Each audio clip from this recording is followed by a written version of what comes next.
Bismillahirrahmanirrahim. Bismillahirrahmanirrahim. Alhamdulillahilladzi anzala ala 'abdihi al-kitaba wa lam yaj'al lahu iwaja. Shallallahul alaihi. Shalawatullahi wa salamuhu ala rasulil karim alladzi qail khairukum man ta'allama al-Qur'an wa 'allama. Al-hadits atau kama qala Rasulullah sallallahu alaihi wasallam. Amma ba'du.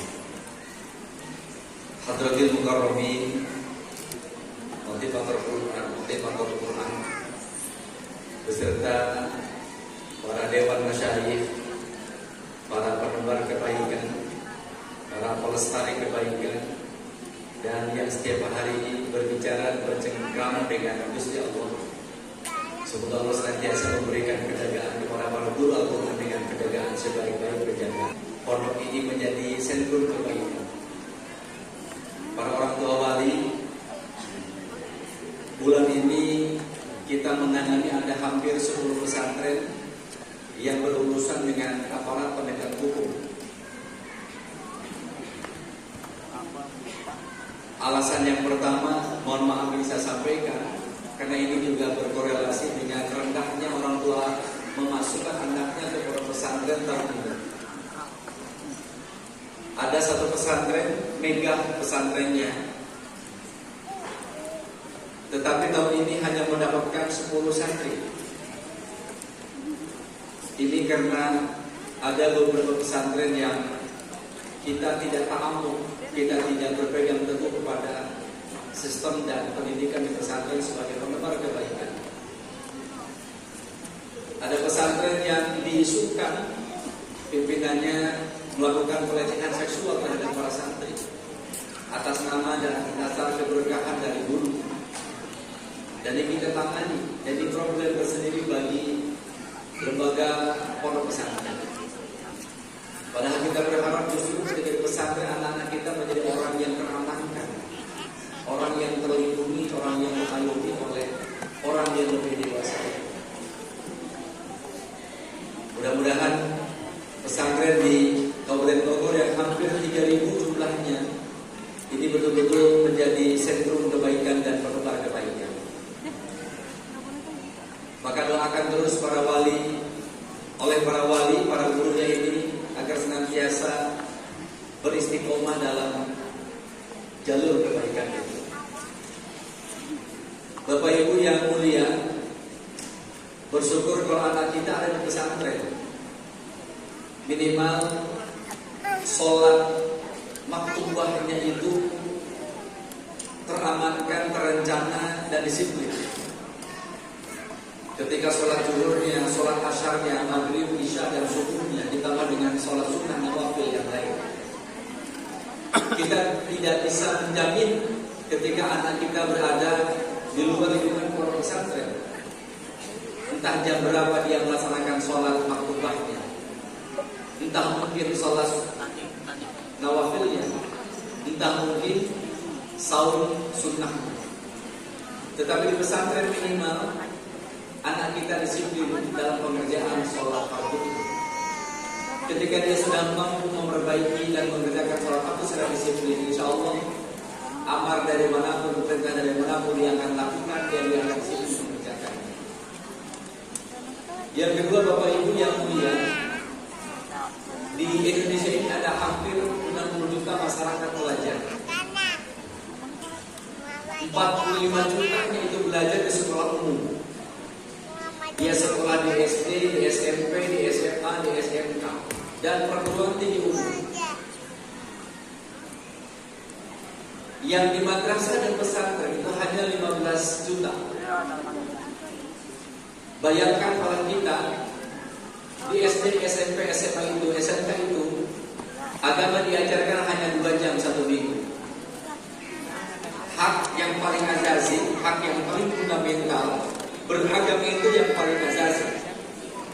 Tapi dia diajarkan agama di SD, SMP, SMA, SMK itu hanya 2 jam per minggu. Di madrasah agama diajarkan 13 jam. ada pelajaran hadis, ada akidah akhlak, ada fikih, sejarah Islam dan bahasa Arab. 13 jam diajarkan. Maka pelajaran agama dibatasi. Di pesantren lebih hebat lagi. 24 jam materi nilai dan agama diajarkan kepada santri. Dan kiai menjadi role modelnya. Kiai menjadi contohnya. Kiai menjadi sumber ilmunya. Kita bisa bayangkan Bapak Ibu, semakin kaya dan beragamnya pemahaman agama di negara kita hari ini. Karena ternyata agama diajarkan bukan oleh orang yang punya otoritatif mengajarkan agama. Karena dia saja agama dipelajari hanya 2 jam 1 minggu. Maka terbukti kemudian di Jawa Barat saja hampir 198 aliran keagamaan muncul, tumbuh subur, dan itu banyak pengikutnya. Dan dia keluar dari mainstream keagamaan yang benar. Hampir 198 di Jawa Barat, yang jumlah penduduknya itu 35 juta, 27 kabupaten kota.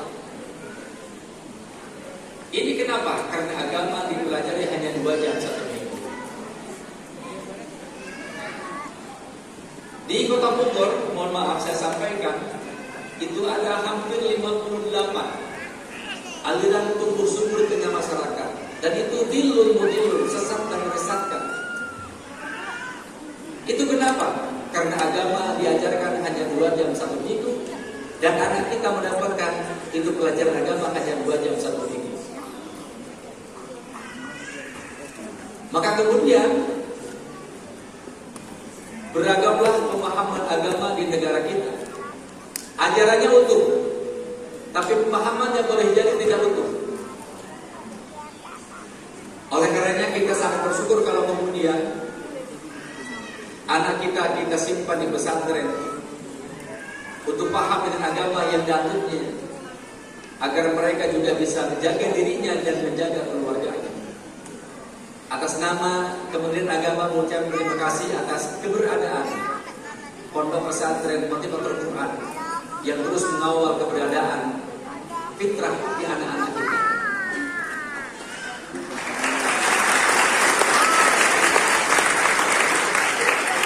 Kita sangat yakin apabila putra-putri kita dari awal sudah dikawal dengan agama, maka tidak akan terjadi deviasi keyakinan, perpindahan agama secara formal dan perpindahan keyakinan secara non formal. Dan itu banyak terjadi. Maka beruntunglah Bapak Ibu ketika menitipkan putra-putrinya di pondok pesantren dan terkawal fitrah ketauhidan yang putra-putri kita punya. Yang berikutnya, Bapak Ibu yang mulia, terkadang ini menjadi sebuah problem mendasar di orang tua di santri. Karena terkadang kita sudah menitipkan putra-putri kita ke pesantren, tetapi kita juga jarang menyambungkan rasa kita terhadap putra-putri kita di pesantren. Perasaan kita sudah merasa cukup kalau putra-putri kita di pesantren, padahal belum cukup. Contoh misalnya Pak, saya punya santri itu taraf penghafalnya berbeda-beda. Ada yang sudah hafal selama setahun sudah hafal Al-Quran. Ada yang setahun itu hanya hafal juz amma, bahkan tidak selesai menghafalnya. Juz amma saja, tidak selesai menghafalnya.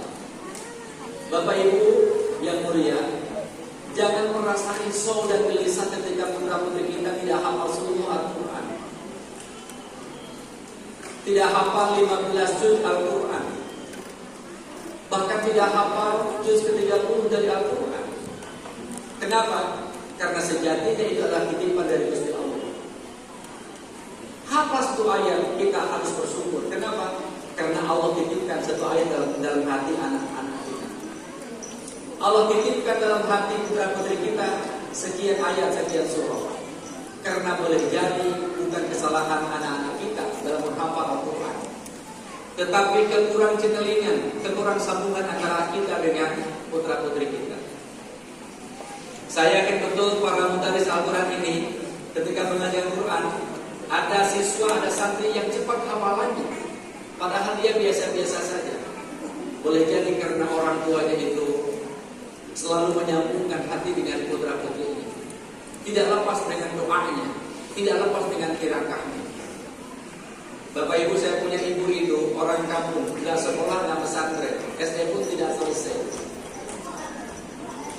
Tetapi setiap kali saya mau ujian, Bapak Ibu selalu berpuasa. Dia tanya ke saya, "Dek, kapan mau ujian?" Saya bilang, "Besok mau ujian." "Kalau gitu emak mau puasa." Nggak ada urusan dengan hal lain. Tetapi orang tua saya setiap mau ujian itu berpuasa. Ibu saya anaknya 13. Bapak saya tidak bekerja. Kerjaannya hanya tukang menempa batu untuk jadi dijual ke orang lain. Boleh jadi Bapak Ibu, putra putri kita tidak tuntas menghafal Al-Quran bukan karena kesalahan putra putri kita, tetapi boleh jadi kita tidak mentajamkan kesan spiritual kita kepada Gusti Allah. Maka Bapak Ibu selalu titipkan putra putri kita dengan doa yang kita lantunkan agar anak-anak kita betul-betul dijaga oleh Allah Subhanahu wa Ta'ala. Yang terakhir, anak-anak santri selalulah mendoakan kedua orang tuanya, karena boleh jadi rezeki penghafalan itu datang dari doa yang kita lantunkan buat orang tua kita. Saya ingin mengingat satu hadis, mohon maaf para kiai. Rasul pernah menyabdakan dan tertulis dalam kitab Mutalaq Hadis. Jadi kitab yang remeh-remeh kalau di pesantren. Ada kalimat begini, "Idza tarakal abdu ad-du'a'u lil walidaini fa innahu yanqasimu anhu ar-rizq." Saya ulangi sekali lagi, mudah-mudahan paham dan mengerti. "Idza tarakal abdu ad-du'a'u lil walidaini fa innahu yanqasimu anhu ar-rizq." Kalau belum itu saya terjemahkan. Bila seorang anak meninggalkan mendoakan kepada kedua orang tuanya, maka dia sedang memutuskan rezeki datang kepada dirinya. Boleh jadi anak-anak santri menghafal Quran adalah rezeki dari Gusti Allah yang hebat dan luar biasa, karena anak-anak santri tidak pernah lupa mendoakan kepada kedua orang tua. Atau boleh jadi anak-anak santri yang belum tuntas menghafal Qurannya, karena kita lupa mendoakan kepada kedua orang tua kita. Maka jangan pernah kita melupakan itu orang tua kita. Atas nama Kementerian Agama Kabupaten Bogor mengucapkan terima kasih atas keberadaan pondok pesantren Muntiqatul Quran yang concern ta'ammul istiqomah dalam mengajarkan Al-Quran kepada para santrinya. Demikian atas tahniah pada kesempatan kali ini. Wassalamualaikum warahmatullahi wabarakatuh.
Amin Allah sembah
Bismillahirrahmanirrahim. Assalamualaikum warahmatullahi wabarakatuh. Innalhamdulillah wassalatu wassalamu ala Rasulillah wa ala alihi wa sahbihi wa mawala. La haula wa la quwwata illa billahil aliyyil azim. Wa qala Allah ta'ala fi kitabil karim, a'udzu billahi minasyaitonir rajim. Ya ayyuhalladzina amanu taqullaha wal tanzur nafsum ma qaddamat lighad wattaqullaha innallaha. Bersyukur kita dengan bersama-sama melafazkan hamdalah. Alhamdulillahirabbil alamin.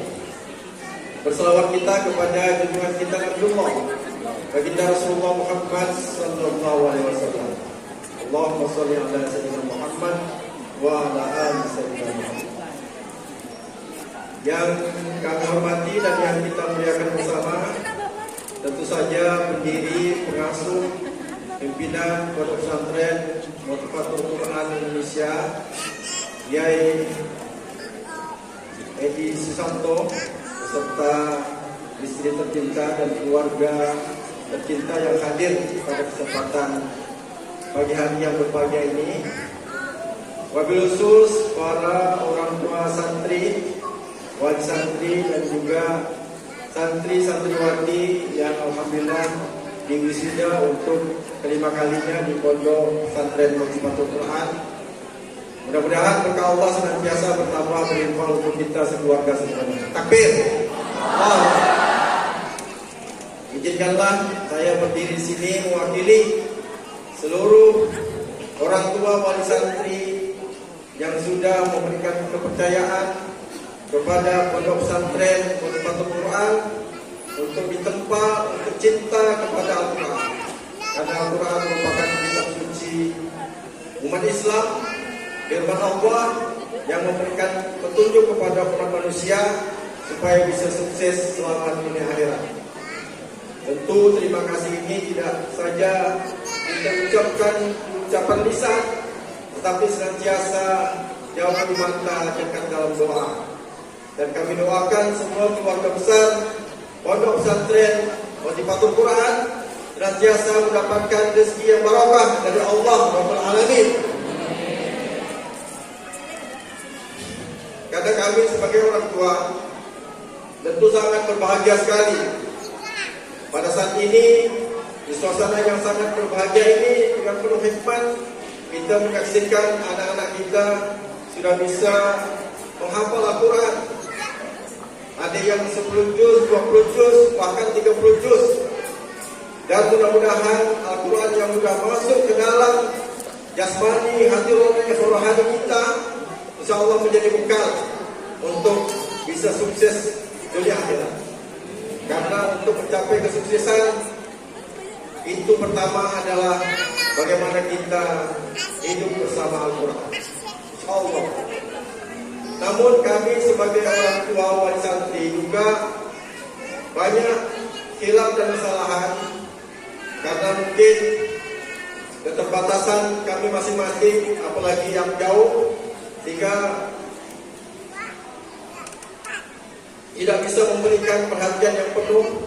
Tapi yakinlah, doa kami, harapan kami, munajat kami kepada Allah Rabbul Alamin mudah-mudahan tetap berlimpah untuk segenap keluarga besar Pondok Pesantren Motivator Quran yang dipimpin oleh Ustaz Edi Susanto. Dan kesan yang paling mendalam, bagaimana anak-anak kami ini sudah mau masuk pondok pesantren, itu sudah hadiah yang sangat luar biasa. Berbahagialah ayah bunda yang anak-anaknya mau memasukkan pilihan masuk pondok pesantren, bahkan pondok pesantrennya yang Quran. Karena di dalam Al-Quran ini dinyatakan bahwa apabila kita dekat sama Al-Quran, dekat dengan firman Allah, insya Allah kita akan tidak tersesat. Karena petunjuk, pembeda, itu semuanya ada di dalam Al-Quran. Innal ladzina yatluna kitaballah wa aqamus shalah wa anfaqu mimma razaqnahum sirran wa alaniyah yarjuna tijaratan lan tabur. Jadi kalau mau anak-anak kita sukses dunia akhirat, perniagaannya, agendanya, programnya, cita-citanya, harapannya, apa yang dilakukan untuk bekal hidup di dunia, untuk mencapai kenikmatan hidup abadi di akhirat, bekalkanlah dengan Al-Quran. Tapi bukan hanya sekedar dibaca, tapi dipahami, diamalkan, didakwahkan, dan alhamdulillah bisa dihafal 30 juz. Masya Allah, tabarakallah. Kemudian sholat ditegakkan. Nah, alhamdulillah Pondok Pesantren Mujibatul Quran sudah meletakkan batu pertama untuk pembangunan masjid Pondok Pesantren Mujibatul Quran. Untuk ini kami mengajak kepada ayah bunda, orang tua, wali santri maupun alumni itu untuk bersama-sama mensupport pembangunan masjid di lingkungan Pondok Pesantren Mujibatul Quran. Karena apabila ada terinstal masjid di Pondok Pesantren Mujibatul Quran, insya Allah akan menambah keberkahan. Karena sejatinya perjalanan dari masjid ke masjid itu akan ada keberkahan. Subhanallazi asra bi abdihi ilal masjidil haram ilal masjidil aqsa allazi barakna hawla. Kita doakan pembangunan masjid di lingkungan Pondok Pesantren Mujibatul Quran bisa segera terwujud, dan insya Allah kita semuanya akan memberikan support yang terbaik. Insya Allah. Setuju? Takbir. Mungkin ini saja yang dapat saya sampaikan. Sekali lagi tentu ribuan terima kasih, penghargaan yang setinggi-tingginya, wabil khusus kepada pimpinan, pengasuh, pendiri daripada Pondok Pesantren Mujibatul Quran, terutama bagi ustaz-ustazah yang sudah memberikan perhatian yang luar biasa kepada anak-anak kami. Dan ternyata memang selama ini anak-anak kami tidak pernah komplain. Artinya pelayanan yang sudah diberikan oleh Mujibatul Quran sudah excellent, insyaallah. Berkah selalu. Mohon maaf lahir dan batin. Bila itu wal hidayah. Wassalamualaikum warahmatullahi wabarakatuh. Ayah bunda semuanya yang dimuliakan Allah, hari ini sampai semua menyaksikan bagaimana wajah-wajah penuh nur, penuh cahaya dari seorang penghafal Quran. Sampai itu sebenarnya punya anak hafal Quran itu punya azimah. Selama ini kita anak selalu minta didoakan orang tua. Tapi surga orang yang gemar sedekah. Kalau hamba-hamba Allah ini masuk surga sesuai kategorinya masing-masing, tutup rapat pintu itu, enggak buka lagi, kecuali orang yang hafal Quran. Maka seluruh pintu surga itu merindukan berhias untuk para penghafal Quran. Makanya Rasulullah itu sampai bersabda bahwa Allah itu punya keluarga dari golongan manusia.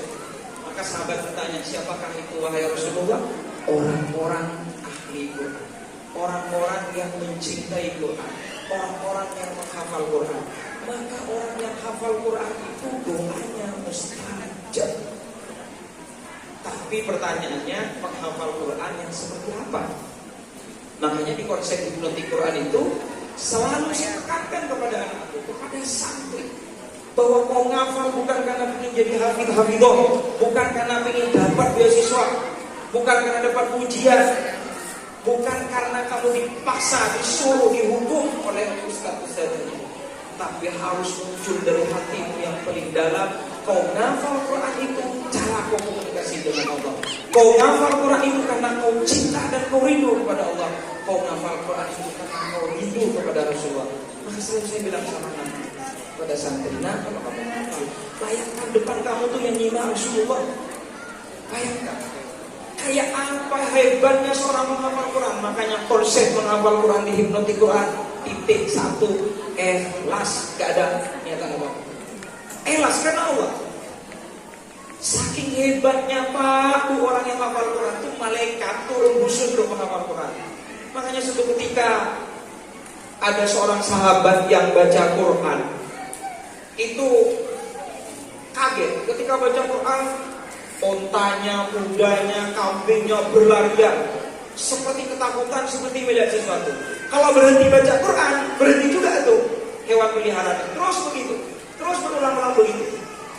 Maka ngadeplah sama Rasulullah, wahai Rasulullah, saya tadi malam baca Quran begini. Rasulullah tersenyum. Andai kau lanjutkan bacaanmu, maka niscaya kau akan melihat malaikat turun dari langit berbondong-bondong ke bumi, ingin dengar bacaanmu. Tuh anak sampai kejiman, maka beruntung sampai itu punya anak yang hafal Quran. Entah dengan cara berbagai macam cara anaknya sampai mondok di motivator Quran. Entah karena teman, entah karena iklan, entah karena mungkin diajak, entah mungkin karena dipaksa. Maka untuk punya anak yang luar biasa, yang mampu memberikan mahkota kemuliaan, juga kemuliaan, itu tidak gampang, Pak. Butuh ujian. Karena sampai akan diuji dan harus siap. Terutama ujian ekonomi. Ada yang sakit, ada yang diuji begini, begitu, dan lain sebagainya. Percayalah, sampai jangan fokus ke situ. Oh, mungkin Allah sedang menyiapkan sesuatu hadiah yang begitu indah, tapi dibungkus dengan kertas yang tidak indah. Fokus ke tujuan sampai nanti. Maka saya memaklumi mungkin ada warisan dari Ustaz, saya tidak bisa bayar ini, tidak apa-apa. Yang penting sampai doakan. Karena alhamdulillah saya mengelola 9 pesantren Bapak Ibu, dan rata-rata gratis. DFI-nya aja yang berbayar, itu pun selebihnya banyak yang gratis. Ya, di Bogor ini pesantren saya ada 2 khusus di Bogor. Ada di Sumatera, ada di Jawa, dan lain sebagainya. Karena kalau kita nyambungkan, ini mungkin lebih dalam nanti tentang miracle Quran seperti dari saya ingin menyampaikan saja beberapa hal. Jadi beruntung sampai tidak tahu, mungkin doa sampean yang dijawab oleh Allah. Kalau nggak sampean, mungkin ayah bunda kalian, mungkin kakek nenek kalian, mungkin buyut-buyut kalian yang pernah berdoa, ya Allah, karuniakan kepada saya anak-anak yang hafal Quran. Satu aja dalam keluarga. Makanya para ulama mengatakan begini, dosa besar termasuk orang yang fasik punya anak yang hafal Quran, takut gak bisa kerja, takut gak bisa ini, takut gak bisa ngejar dunia, takut gak mungkin kalau saat ini, takut gak bisa kuliah negeri, takut gak bisa jadi orang kaya. Itu dosanya besar kata para ulama ahli Quran. Nah, coba hati-hati, ragu terhadap Quran itu sudah luar biasa. Maka kalau sampean punya anak yang hafal Quran, setannya akan lebih banyak. Kalau sampean punya anak gak hafal Quran, mungkin setannya pastikan 1-2. Kalau sudah sampean punya anak hafal Quran, setannya profesor. Ya, ada Pak.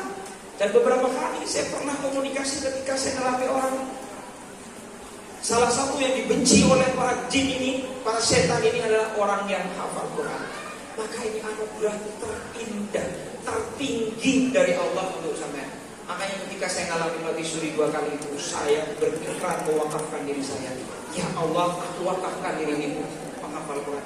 Karena saya saksikan Pak, tidak ada orang yang bersinar wajahnya kecuali orang yang hafal Quran. Tidak ada yang bersinar kecuali menghafal Quran. Disitulah saya berikrar, ya Allah, maka saya wakafkan sampai mati Al-Quran saya terbuka. Maka ketika sampai mengantarkan anak-anak sampai ke saya, itu sebenarnya ikrar bahwa anaknya sampai itu adalah anak seperti anak ibu saya sendiri. Maka selalu saya bilang kepada ustaz-ustazanya, para ustaz, para ustazah, kalian sebagai guru hadir bukan cuma ketika kalian nyimak hafalannya, ngajar, tapi hadir dalam keseharian ini. Mau bisa 24 jam. Hadir ketika olahraga, hadir ketika sedihnya, hadir ketika senangnya. Makanya Pak, kalau saya sudah jadwal dengan santri dan bulu tangkis, main voli sama santri, atau kegiatan lain, saya bilang sama istri, sama anak saya, sama keluarga, atau sama santri. Jokowi pun undang saya tidak akan hadir kalau sudah jadwalnya sama santri. Saya kira seperti waktu itu ya, sekarang kan sudah Prabowo ya. Nah, ini adalah sebuah anugerah bagi sampean, jadi sampean tidak usah khawatir, walaupun kekhawatiran itu ada sih sebenarnya. Maka perlu pesantren memfasilitasi itu nanti, terutama yang SMA. Terutama yang SMA, Ini yang SMA nanti kita sudah merapatkan, walaupun nanti akan dibahas lebih detail. Biar yang SMA, terutama yang kelas 11-12, itu kan kita nanti ada lebih dalam penjurusannya. Anak-anak kuliahnya apa, jurusannya apa. Alhamdulillah di Motivator Quran juga ada program digital marketing. Alhamdulillah program kitabnya sudah berjalan. Ya, saya tidak ingin anak-anak ya sedikit banyak setidak-tidaknya ngerti nausoroh begitu. Alhamdulillah juga sudah ada ahlinya, ustadz-ustadzahnya yang ada di pesantren. Walaupun tidak semua santri yang tertarik dengan kitab itu.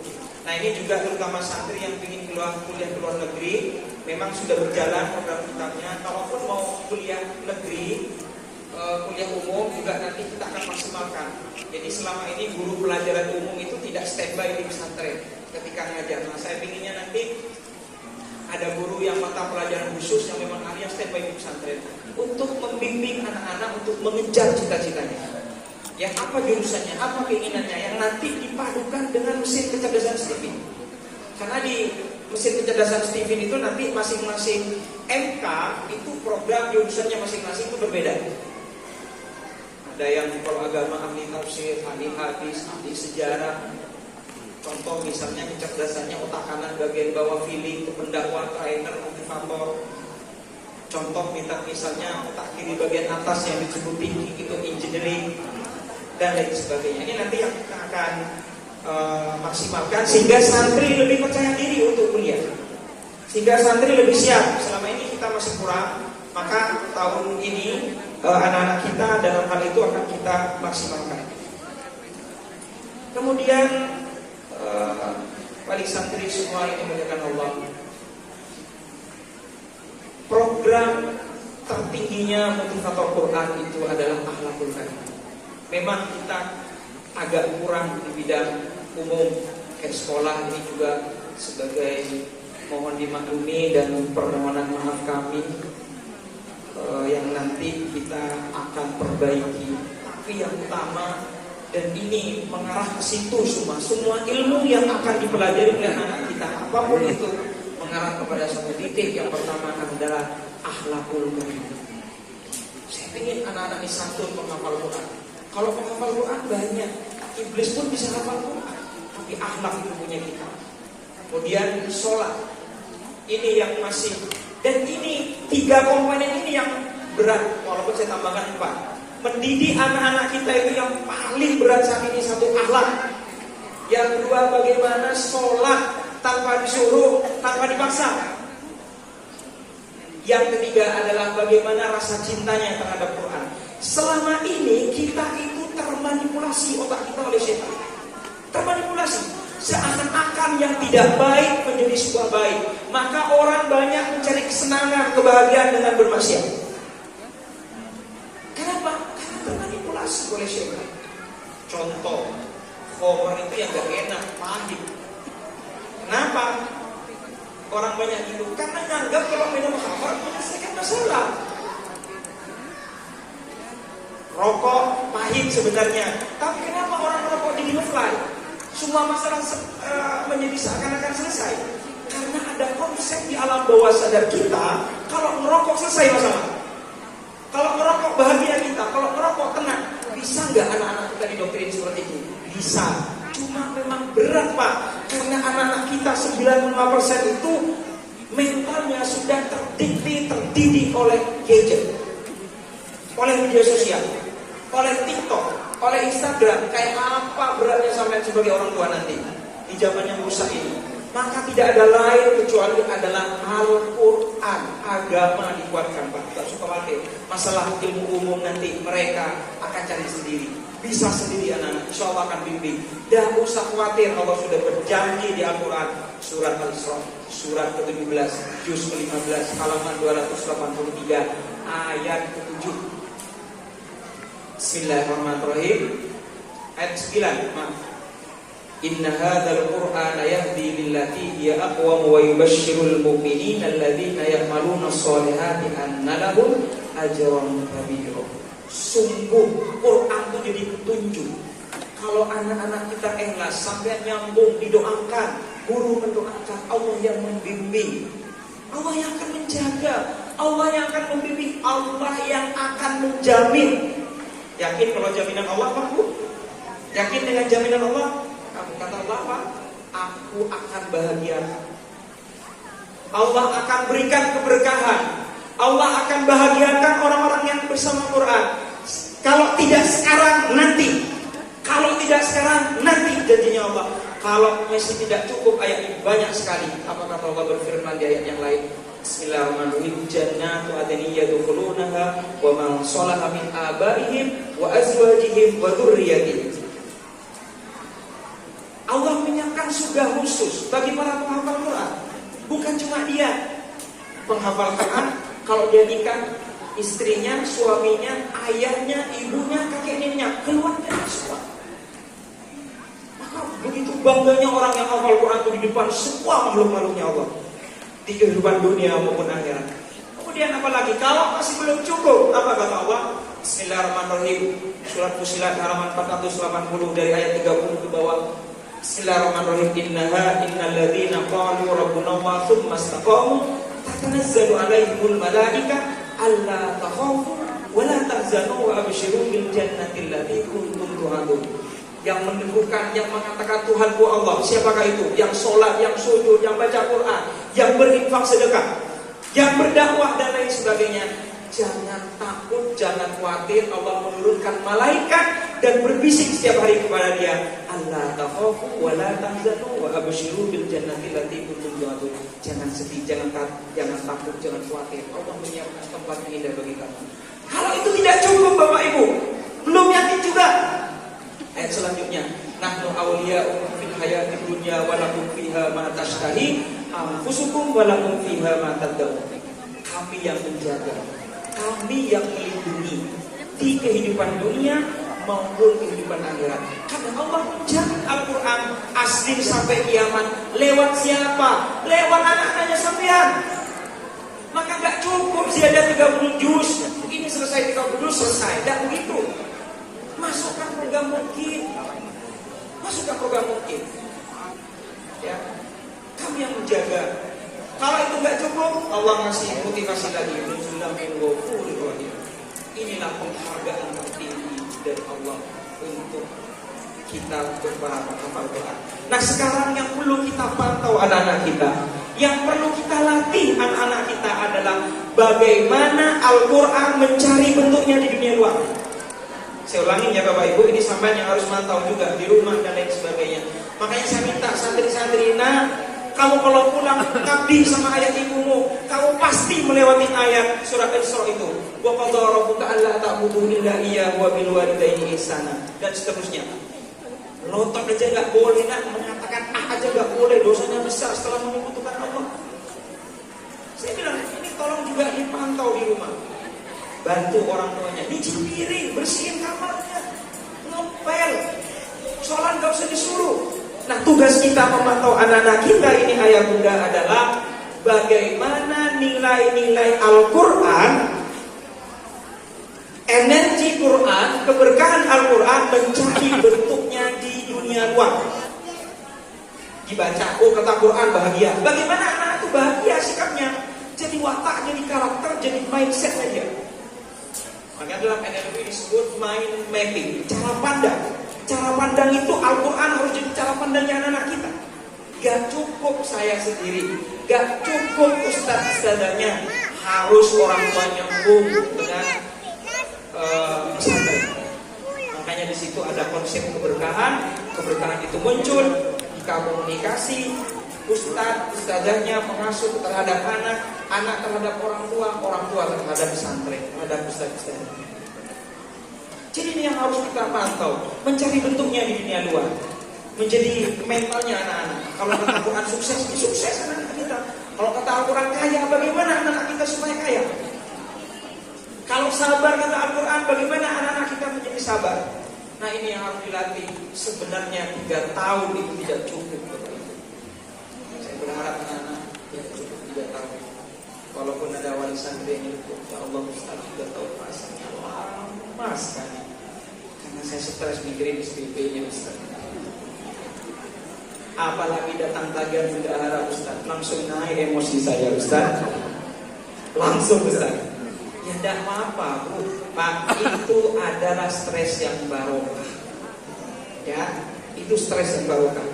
Itu pusing yang barokah. Sama Pak, saya lebih pusing. Sampai punya anak satu mondok ini juga stres. Anak saya banyak Pak Bu. Makanya saya kadang minta maaf sama istri. Nih, mohon maaf kalau waktu saya sama kamu. Karena kebanyakan saya sekarang banyak sama santri. Ini anak-anak kita. Bagaimana ke depan supaya disiapkan rusak alam semesta ini, kondisi saat ini rusak, anak-anak kita yang harus disiapkan. Dan memang kalau dalam konsep TV, kalau anak-anak belum dewasa itu jangan ditanyakan maunya kamu apa. Kita yang orang tua yang mengarahkan. Walaupun nanti anak-anak dikasih penyadaran. Ya alhamdulillah ini ada beberapa santri yang lulus, diterima di kampus-kampus terbaik. Bahkan ada juga yang kemarin program khusus sudah diterima di Madinah, alhamdulillah. Kemudian juga ada yang tembus ke UI. Kemudian juga ada diterima 4 kampus jurusan perminyakan dan lain sebagainya. Tapi itu bukan menjadi tonggak kesuksesan anak-anak kita. Tidak. Kesuksesan anak-anak kita ketika dia jatuh cinta dengan Quran, jatuh cinta dengan sholat dan lain sebagainya. Nah, ini biar menjadi motivasi yang terakhir dari Bunda. Ini kan ada MC-nya Masya Allah ya, Ananda Mandira dan Ananda Setia. Padahal masih bocil ya anak-anak. Pegang mic gak jatuh saja udah untung ya.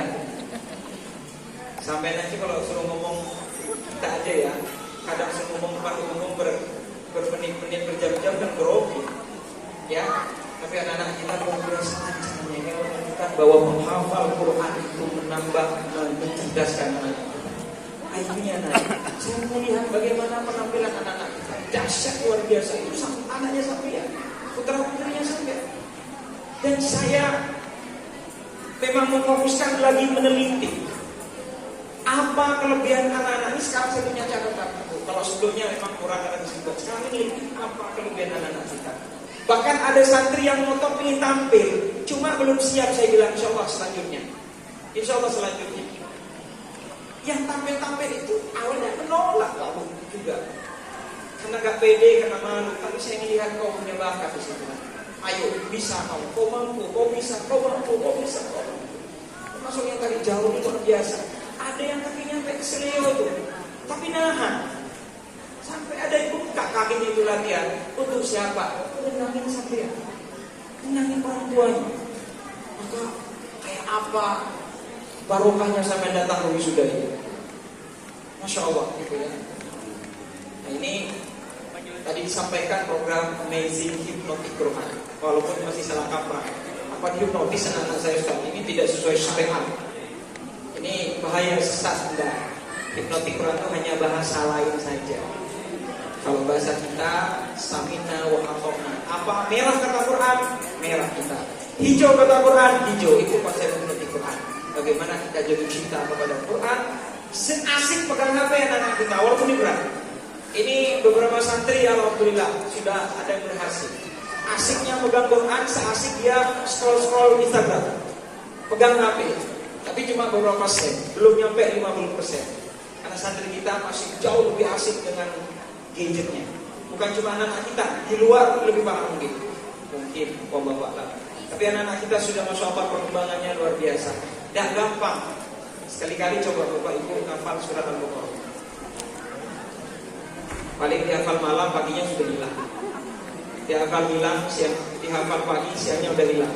Berarti sampai berbakat jadi ahli sulap ya. Hafalannya pun bisa hilang. Baik, ini program lanjutan kan.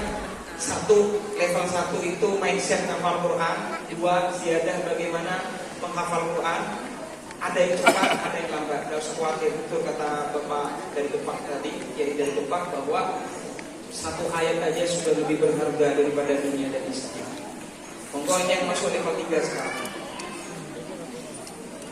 Silakan. Santri saat ini belum ada masuk level 4 dan masuk level 5. yang saat ini yang ada. Ini baru-baru ini masih, setelah belum masuk, insya Allah setelah wisuda ini ada yang akan masuk program ini, terutama yang sudah 30 juz. Sini maju nak, cepat.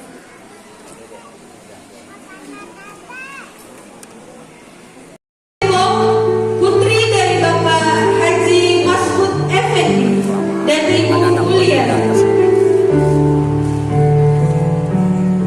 Manazila Madinah Salsabila asal dari Pontianak, putri dari Bapak Muhammad Nur Hasan dan Ibu Farida Sari. Nada Islamia Pelita Syifa asal dari Bogor, putri dari Bapak Muhammad Nasrullah Ali dan Ibu Anita Suryani.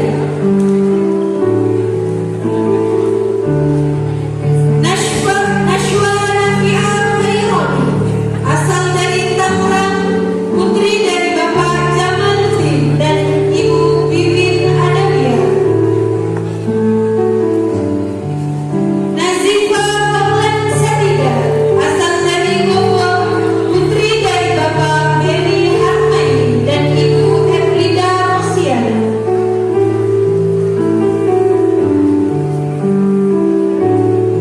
Nida Afia asal dari Kalimantan Tengah, putri dari Bapak Oo Suharto.